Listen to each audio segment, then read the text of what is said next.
Subscribe कीजिए 10th class गणित channel को और बेल आइकन को दबाइए लेटेस्ट वीडियो देखने के लिए। हेलो फ्रेंड्स, चलिए आज इस वीडियो में हम समीकरण को वज्र गुणन विधि से सरल करना सीखेंगे।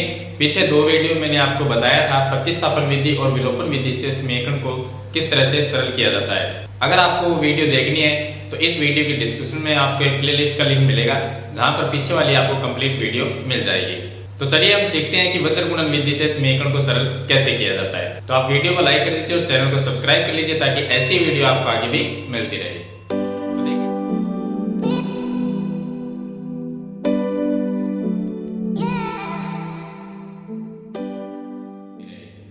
तो देखिए यहाँ पर वज्र गुणन विधि में तीन शर्त है हमारे पास में। उस तीन शर्त के अकॉर्डिंग हम वज्र गुणन विधि से समीकरण को सरल करते हैं। देखिए तीन शर्त क्या है, हमें एक समीकरण दी गई होगी, क्वेश्चन के अंदर समीकरण मिलेगी, जैसे कि ये समीकरण नंबर 1 है और ये समीकरण नंबर 2 है। इस तरह की हमारे पास में समीकरण होगी, लेकिन इसमें कुछ शर्त है जिसके अकॉर्डिंग हम इसमें x और y का मान है वो ज्ञात करते हैं। अब वो शर्त देखिए कौन सी है।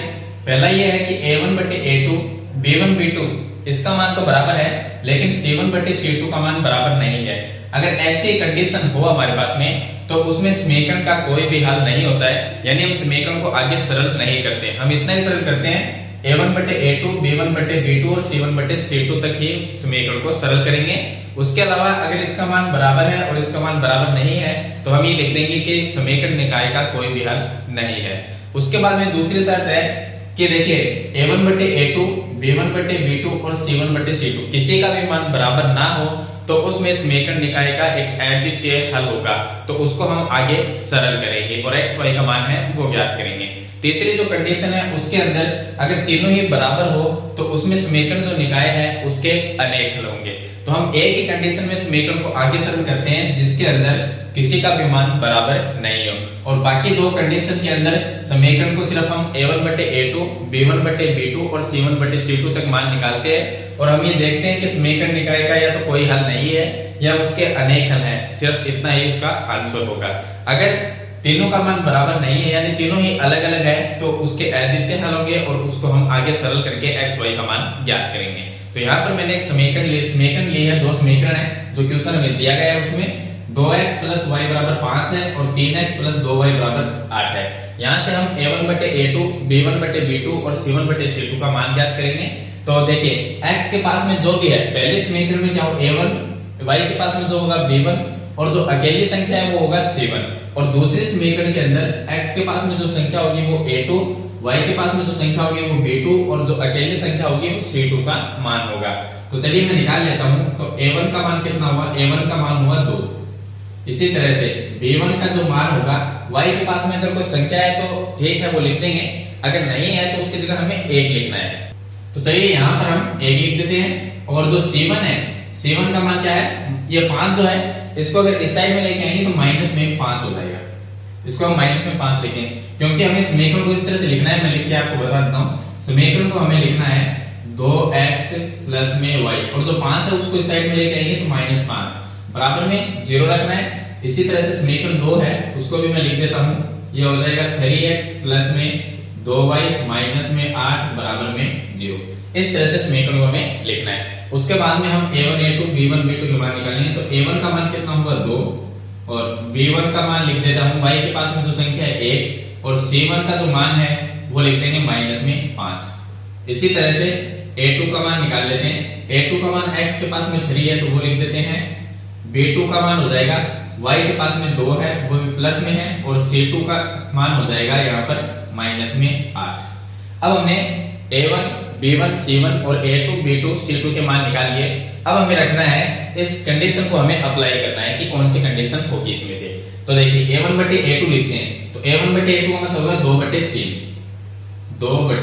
3 और बराबर में b1 बटे b2 का मतलब होगा 1 बटे 2 और c1 बटे c2 का मतलब होगा माइनस में 5 बटे माइनस में 8। अब माइनस से माइनस कट जाएगा तो 5 बटे 8 आएगा। यहाँ पे देखिए 2 बटे 3 1 बटे 2 5 बटे 8 सभी अलग अलग है, इसका मतलब कोई भी बराबर नहीं है, तो हम इस तरह से इसमें चिन्ह लगा देंगे। अब ये देखेंगे इसमें से कौन सी शर्त है वो इसमें लागू होती है। तो देखिए यहाँ पर तीनों का मान बराबर नहीं है, किसी का भी मान बराबर नहीं है, तो ये शर्त इसमें लागू होती है। तो इसका मतलब क्या होगा, समीकरण निकाय का क्या होगा, एक अद्वितीय हल होगा। अद्वितीय हल, ये होगा। अब इसको आगे भी सरल करना है हमें, अद्वितीय हल हो तो आगे सरल करेंगे और x y का मान है वो ज्ञात करेंगे।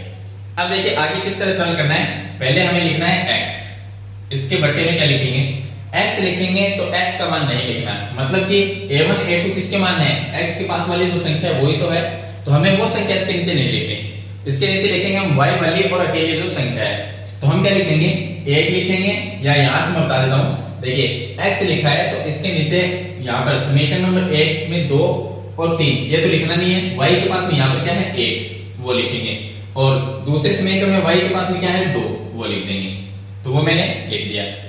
चलिए उसके बाद में लिखना है -5 और -8, -5 और -8, x लिखा है तो x वाली संख्या नहीं लिखनी, उसके अलावा y वाली और अकेली जो संख्या वो लिखनी है, y लिखेंगे बराबर में क्या लिखेंगे y लिखेंगे, तो चलिए मैं y लिख देता हूँ, और y के नीचे y की जो संख्या वो नहीं आनी चाहिए, y की जो गुणन संख्या वो नहीं आनी चाहिए, उसके अलावा हम क्या लिखेंगे, y से आगे चलेंगे तो क्या आएगा, अकेली संख्या आएगी -5 -8 ये लिखेंगे, तो मैं यहाँ पे लिख देता हूँ -5 और -8 ये लिख देते हैं। उसके अलावा आगे चलेंगे तो 2 और 3 याद रहेगा जो कि x की संख्या है, यानी कि y की संख्या नहीं लिखनी, उसके अलावा जो संख्या है वो लिखेंगे, और आगे चलेंगे तो यहाँ पर लिखेंगे हम 1 का मतलब होगा जो अकेली संख्या है वो हमें नहीं लिखनी, जैसे -5 -8 है वो तो लिखना नहीं है, उसके अलावा x और y की जो संख्या है वो लिख देंगे, तो x की संख्या है यहाँ पर 2/3, तो मैं ये लिख देता हूँ 2 और 3 लिख देते हैं, बट्टे में लिखना, और y के पास में है यहाँ पर 1 है और ये 2 है, तो ये लिख दिया मैंने 1 और 2। अब इसको हमें गुणा करना है, तिरछा गुणा करेंगे, इस तरह से इसको गुणा करेंगे, यहाँ पर गुणा करेंगे, इनको भी इस तरह से गुणा करेंगे और इसको भी इस तरह से गुणा करेंगे। तो देखिए गुणा करेंगे, बीच में माइनस का चिन्ह लगाना है, 1 को -8 से गुणा किया, मैं वापस लिख देता हूँ, ये आ गया x की जगह x लिख दिया, 1 को -8 से गुणा किया -8, फिर आपको फॉर्मूले का माइनस लगाना है, इसमें माइनस लगेगा जो फॉर्मूले में है। उसके बाद में 2 को -5 से गुणा किया तो क्या आया, -10 आ गया, उसके बाद बराबर का चिन्ह, फिर लिखेंगे y, -5 को 3 से गुणा किया तो -15, माइनस का चिन्ह लगाना है, -8 को 2 से गुणा करेंगे तो कितना हुआ, -16, बराबर में लिखेंगे 1 के नीचे लिखना है 2 को 2 से गुणा किया 4, और माइनस लिखना है 3 को 1 से गुणा किया तो 3। अब इसको मैं आगे थोड़ा सरल कर लेता हूं, तो ये क्या आएगा, देखिए ये हो गया x बट्टे में, ये माइनस में 8 है और ये प्लस में 10 हो जाएगा, तो प्लस में 10 है माइनस में 8 है, कितना रहेगा, प्लस में 2 रहेगा, तो x बट्टे 2 आएगा, बराबर यहाँ पर है y के बट्टे में क्या आएगा, ये माइनस में 15 है और ये प्लस में 16 हो जाएगा, तो कितना आएगा, 1 आएगा, बराबर यहाँ पर है 1 बट्टे 4 - 3 करेंगे तो 1 है। अब एक बार तो लिखेंगे हम x बटे 2 बराबर 1/1 लिखना है, और एक बार लिखेंगे y बटे 1 बराबर 1/1, तो हम x y का मान इस तरह से निकालेंगे।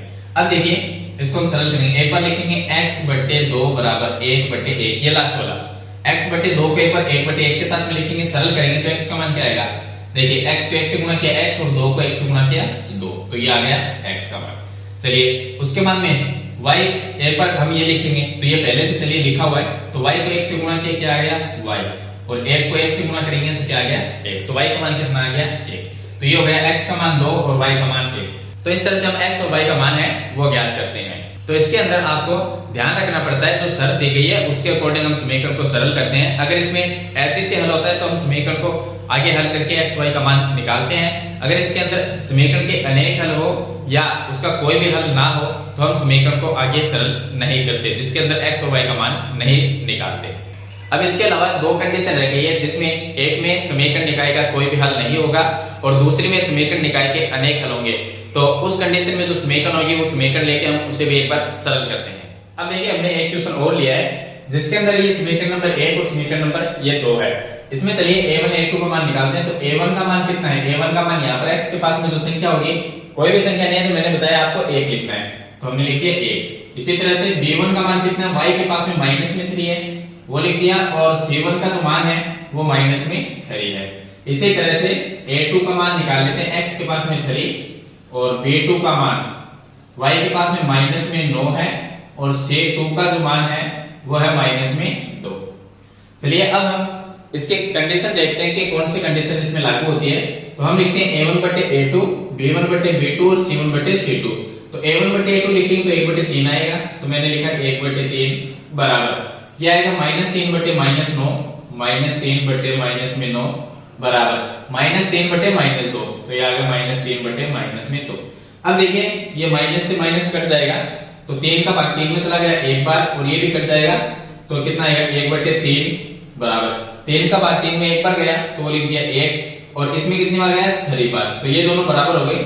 यहाँ पर देखिए 3 इसमें तो भाग जाएगा नहीं, माइनस से माइनस ही कटेगा, तो कितना आएगा 3/2। ये दोनों बराबर है, लेकिन आगे वाला बराबर नहीं है, तो इस ये जो कंडीशन है इसमें समीकरण निकाय के क्या होंगे, तो इस कंडीशन में समीकरण निकाय का कोई भी हल नहीं होगा। तो यहाँ पर मैं लिख दूंगा कि कोई हल नहीं है, कोई हल नहीं है, तो ये इसका आंसर हो जाएगा। इसके आगे हमें इसको सरल नहीं करना है।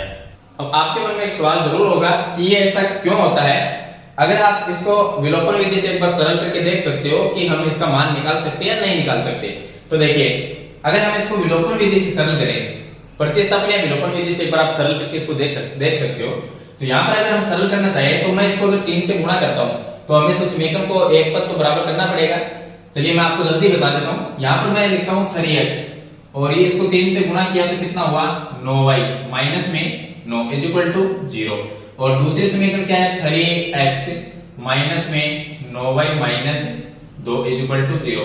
ये समीकरण नंबर 1 है, ये 2 है समीकरण। हमने समीकरण 1 को क्या किया, गुणा कर दिया 3 से, और समीकरण 2 वैसी की वैसी।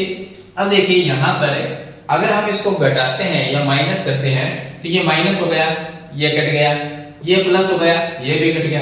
अब आप x और y का मान निकालोगे कहां से, हमारे पास में -9 और ये देखिए ये क्या होगा प्लस होगा, तो -9 ये प्लस में 2 कितना आएगा, ये माइनस में 7 आएगा, और ये बराबर में 0। आप मान किसका निकालोगे, ना तो x का निकल सकता है ना ही y का मान निकल सकता है, तो किसी का मान नहीं निकाल सकते। इसीलिए वज्रगुणन विधि में जो ये कंडीशन अप्लाई होती है, इसमें देखिए a1/a2 बराबर b1/b2, ये दोनों तो बराबर है, लेकिन c1/c2 का मान बराबर नहीं है। इसका मतलब इस समीकरण निकाय का कोई भी हल नहीं है। हमें पता है यहाँ पर हम मान निकाल ही नहीं सकते, ना तो x का निकाल सकते हैं ना ही y का निकाल सकते हैं, तो इसका कोई भी हल नहीं होगा। तो यहाँ पर हम इसके लास्ट आंसर में लिखते हैं कोई हल नहीं है, क्योंकि कि x y का मान नहीं निकाल सकते। चलिए एक क्वेश्चन और बताता हूँ जिसके अंदर समीकरण निकाय के अनेक हल होते हैं। अब देखिए एक क्वेश्चन हमने और लिया है जिसमें 2 समीकरण हमें दी गई है। सबसे पहले हम क्या करते हैं, इस समीकरण को यहाँ पर चेक कर लेते हैं थोड़ा सा। ये 20 है, बराबर के चिन्ह किस साइड में है, उसको वापस इस साइड में लेके आते हैं, तो यहाँ पर ये भी माइनस होगा और ये भी माइनस होगा, बराबर में 0 लिखा जाएगा। आपको इस तरह से समीकरण को लिख लेना है। अब इसके बाद में हम मान निकाल लेते हैं। a1 का मान कितना है 3, b1 का मान कितना है -5, और c1 का मान कितना है, c1 का माइनस में 20। इसी तरह से a2 का मान निकाल लेते हैं 6, b2 का मान निकालते हैं, माइनस में 10 आ जाएगा, और c2 का जो मान है वो आ जाएगा माइनस में 40।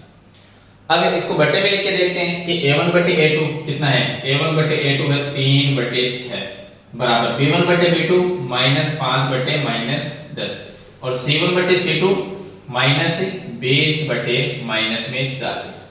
अगर मैं इसको सरल करता हूं 3/6 का मतलब कितना होता है 1/2 बराबर 5/10 का मतलब देखिए माइनस से तो माइनस कट जाएगा, 5/10 का मतलब 1/2, क्योंकि 5 का भाग चला जाएगा, और आगे जो है ये भी माइनस से माइनस, इसका मतलब क्या होता है 20/40 का मतलब 1/2। तीनों ही बराबर है, a1/a2 बराबर b1/b2 बराबर c1/c2, तीनों ही बराबर है। इसका मतलब समीकरण निकाय के अनेक हल है। तो यहाँ पर हम इसके आंसर में लास्ट लिखते हैं कि समीकरण निकाय के अनेक हल है। ये इसका लास्ट आंसर होता है, इससे ज्यादा हम इसको सरल नहीं करते। लेकिन हम इसको एक बार देख लेते हैं विलोपन विधि या प्रतिस्थापन विधि सरल करके कि हम ऐसा क्यों लिखते हैं। यहाँ पर इसको सरल करना चाहे तो हम ये लिख सकते हैं, देखिए ये जो -20 है इसको वापस उस साइड में लेके जाते हैं, तो यहाँ पर मैं वापस वैसे ही लिख देता हूँ जैसे समीकरण लिखी गई थी। ये है यहाँ पर, ये हो गया 20 और यहाँ पर था 40, ये लिख दिया। अब देखिए इसमें से कोई एक पद को समीकरण नंबर 1 इसको मैं 2 से गुणा कर लेता हूँ ताकि यहाँ पर कितना आ जाए, यहाँ पर आ जाए 6 और नीचे भी 6, तो इसको माइनस करेंगे। ये समीकरण नंबर 1 है और ये समीकरण नंबर 2 है। समीकरण नंबर 1 को हम 2 से गुणा कर लेते हैं। चलिए मैं आपको थोड़ा जल्दी बता देता हूँ। तो ये कितना होगा 6x होगा, और आगे ये कितना होगा, ये होगा माइनस में 10y, ये कितना होगा, ये होगा 40। और समीकरण 2 उसको ऐसा कैसा रखना है क्योंकि यहाँ पर x का पद हमने बराबर किया है, तो ये हो गया 6x और आगे है माइनस में 10y और बराबर में कितना है 40। तो ये हो गई हमारे पास में दोनों समीकरण। अब देखिए यहाँ पर हम क्या लिखते हैं, समीकरण है इसको 3 नंबर मान लेते हैं, जो भी आपकी मर्जी। यहाँ पर समीकरण 1 से हमने क्या बना दी, समीकरण नंबर 3 बना दी, और 2 को 2 ही लिख देते क्योंकि हमने 2 में चेंज नहीं किया। अब इसके ऊपर चेक कर लेते हैं, यहाँ पर अगर घटाएंगे दोनों समीकरण को, 3 - 2 करेंगे, 2 - 3 करेंगे, तो ये देखिए ये माइनस होगा, ये माइनस होगा तो ये कट जाएगा, और यहाँ पर ये प्लस होगा तो प्लस माइनस ये भी कट जाएगा, और ये माइनस होगा तो ये भी कट जाएगा। इसका मतलब हमारे पास में कोई आंसर ही नहीं आएगा। यहाँ पर क्या है, कोई आंसर नहीं निकाल सकते इसका, ना कोई माइनस हुआ ना कोई प्लस हुआ, ना x का मान निकाल सकते हैं ना y का मान निकाल सकते हैं। इसीलिए यहाँ पर समीकरण निकाय के हम क्या लिखते हैं कि अनेक हल है, इसलिए इसमें अनेक हल। तो मैंने आपको तीनों इसकी कंडीशन बता दी। अगर अद्वितीय हल है हमारे पास में, अद्वितीय हल है यानी कि a1/a2 बराबर b1/b2 बराबर c1/c2, इनमें से अगर कोई भी बराबर ना हो तो उसका एक अद्वितीय हल होता है, अद्वितीय हल। और अद्वितीय हल के अंदर हम x और y का मान निकालते हैं, x का भी निकलेगा और y का, x y का मान निकलेगा क्योंकि उसको आगे सरल कर सकते हैं। आप विलोपन विधि से सरल करो तो भी x y का मान वही आएगा, वज्र गुणन विधि से सरल करो तो भी x y का मान वही आएगा। तो इसको हम आगे सरल करते हैं, लेकिन दो कंडीशन नहीं करते। एक तो समीकरण निकाय के अनेक हल हो, यानी ये कंडीशन हमारे पास में आई थी, तीनों ही बराबर है, तीनों ही बराबर है तो हम इसका मान आगे नहीं निकाल सकते। और कोई हल नहीं है समीकरण निकाय का, अगर कोई हल नहीं है जिसके अंदर a1/a2 बराबर होगा b1/b2 के, लेकिन c1/c2 का मान है वो बराबर नहीं होता, इस कंडीशन में समीकरण निकाय का कोई भी हल नहीं होता, और उसमें भी हम x और y का मान है वो नहीं निकाल सकते। तो मैंने आपको तीनों ही कंडीशन बता दी है कि किस तरह से आपको वज्र गुणन विधि से समीकरण को सरल करना है। आई होप ये वीडियो आपको अच्छी जरूर लगी होगी, ये क्वेश्चन आपको अच्छी तरह समझ में आ गया होगा। फिर भी आपका कोई सवाल या सुझाव है तो मुझे कमेंट सेक्शन में जरूर लिखें, और वीडियो अच्छी लगे तो लाइक और शेयर जरूर कर देना। चैनल पे नए हैं तो सब्सक्राइब करना, घंटी के बटन को जरूर दबाना ताकि ऐसी वीडियो आपको आगे भी मिलती रहे। तो आज की वीडियो में इतना ही, मिलते हैं एक नई वीडियो के साथ, तब तक के लिए थैंक यू।